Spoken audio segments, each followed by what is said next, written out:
ഈ ചാപ്റ്ററിൽ നമ്മൾ പഠിക്കുന്നത് എഡ്ജ് ഡിറ്റക്ഷൻ ആണ്.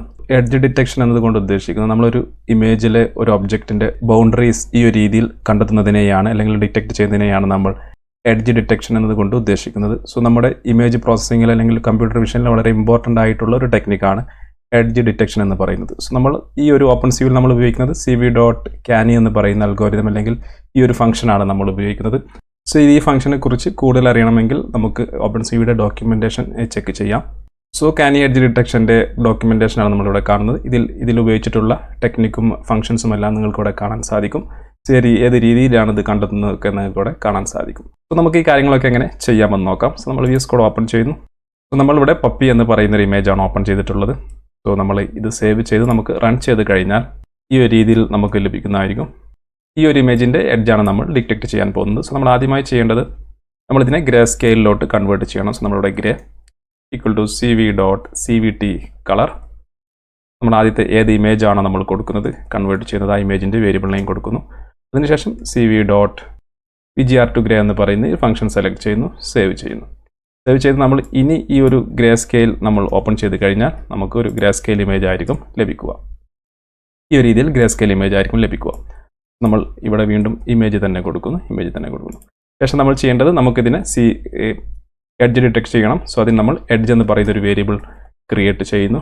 എഡ്ജ് ഇതിലോട്ട് നമ്മൾ CV.Canny എന്ന് പറയുന്ന ഈ ഒരു ഫംഗ്ഷൻ കോൾ ചെയ്യുന്നു.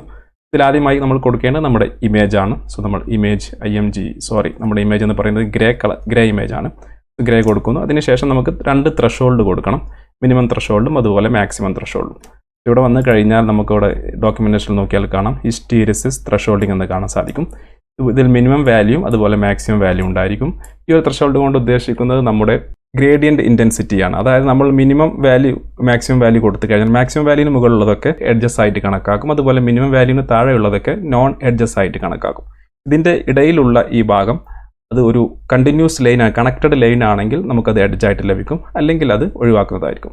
ഇതിനു വേണ്ടിയാണ് നമ്മൾ ഈ ഒരു 2 ത്രെഷോൾഡിംഗ് വാല്യൂ കൊടുക്കുന്നത്. നമ്മൾ തൽക്കാലം ഇവിടെ 120 അതുപോലെ 200 എന്ന് കൊടുക്കാം. നമുക്ക് ആവശ്യമെങ്കിൽ ഇത് പിന്നീട് ചേഞ്ച് ചെയ്ത് കൊടുക്കാൻ സാധിക്കുന്നതാണ്. ശേഷം നമ്മളിത് ഷോ ചെയ്യിക്കാം. താഴെ വരുന്നു. സോ നമ്മളിവിടെ വിൻഡോ നെയിം എഡ്ജ്ഡ് എന്ന് കൊടുക്കുന്നു. എഡ്ജ്ഡ് എന്ന് കൊടുക്കാം. സോ അതിൻ്റെ വേരിയബിൾ നെയിം എന്ന് പറയുന്നത് എഡ്ജ് എന്ന് പറയുന്ന വേരിയബിൾ ആയിരുന്നു.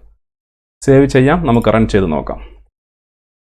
റൺ ചെയ്ത് കഴിഞ്ഞാൽ ഇതാണ് നമ്മുടെ എഡ്ജ് ഡിറ്റക്ട് ചെയ്ത ഇമേജ്. ഇതാണ് നമ്മുടെ ഒറിജിനൽ ഇമേജ്. നിങ്ങൾക്ക് നോക്കിയാൽ കാണാം ആ ഒരു ഡോഗിൻ്റെ ഫോട്ടോ മാത്രം, ആ ഒരു ഭാഗം മാത്രം നമുക്കിതുപോലെ എഡ്ജ് ഡിറ്റക്ട് ചെയ്ത് കിട്ടിയിട്ടുണ്ട്.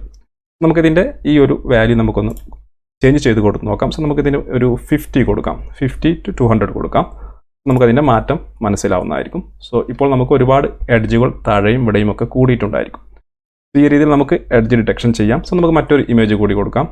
cricket.jpg എന്ന് പറയുന്ന ഇമേജ് കൊടുക്കാം. സേവ് ചെയ്യാം. സേവ് ചെയ്തതിന് ശേഷം റൺ ചെയ്ത് നോക്കാം. റൺ ചെയ്ത് കഴിഞ്ഞാൽ നമുക്കിവിടെ ഈ 2 പ്ലേയേഴ്സിൻ്റെ ഭാഗവും അതുപോലെ താഴെയുള്ള ഈ ഭാഗങ്ങളൊക്കെ നമുക്കിതുപോലെ എഡ്ജ് ഡിറ്റക്ട് ചെയ്ത് ലഭിക്കുന്നതായിരിക്കും.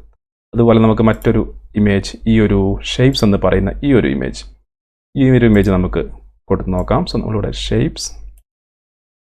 shapes.png സേവ് ചെയ്യാം. സേവ് ചെയ്തതിന് ശേഷം നമുക്ക് നമ്മുടെ പ്രോഗ്രാം റൺ ചെയ്യാം. റൺ ചെയ്ത് കഴിഞ്ഞാൽ ഇത് വളരെ ക്ലീൻ ആയിട്ടുള്ള ഇമേജ് ആയിരുന്നു. അതുകൊണ്ട് തന്നെ നമുക്കിതുപോലെ ഈ ഒരു രീതിയിൽ ക്ലീൻ ആയിട്ട് തന്നെ എഡ്ജ് ഡിറ്റക്ട് ചെയ്ത് ലഭിച്ചിട്ടുണ്ട്. ഈ രീതിയിൽ നമുക്ക് എഡ്ജ് ഡിറ്റക്ഷൻ ചെയ്യാം. ഇതിൽ നമ്മൾ ഉപയോഗിക്കുന്ന ഫംഗ്ഷൻ എന്ന് പറയുന്നത് CV.Canny എന്ന് പറയുന്ന ഫംഗ്ഷനാണ്.